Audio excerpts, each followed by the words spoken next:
ADC নির্বাচনকে সামনে রেখে উত্তপ্ত ত্রিপুরার পাহাড়ি রাজনীতি। একদিকে যখন রাজনৈতিক দলগুলো প্রচারে ঝাঁপিয়ে পড়েছে, ঠিক তখন ওই দলবদলের পাল্লায় বড়সড় ঝটকা খেল বিজেপি। মান্দাই পুলিনপুর কেন্দ্রে জিতেন দেববর্মার উপস্থিতিতে গেরুয়া শিবির ছেড়ে তিপ্রামাথায় যোগ দিলেন 9 জন ভোটার।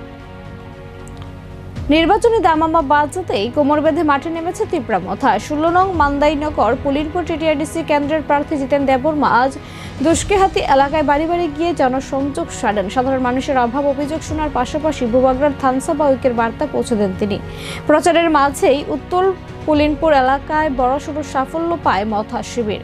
সেখানে বিজেপি ত্যাগ করে 4টি পরিবারের 9 জন ভোটার মথার আদর্শে অনুপ্রাণিত হয়ে দলে যোগ দেন। প্রার্থী জিতেন দেববর্মা নিজে তাদের হাতে দলীয় পতাকা তুলে দিয়ে বরণ করে নেন। নবাগতদের দাবি এলাকার উন্নয়ন এবং নিজেদের অধিকার রক্ষায় বুবাগ্রার আহ্বানে সাড়া দিয়ে এই সিদ্ধান্ত।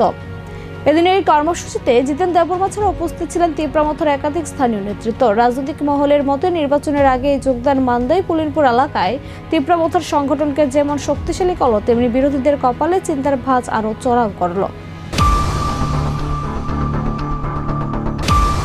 Jene regnai sanana ni bagoi khutang bakha ulobe continue tongnai bai kene jene health sector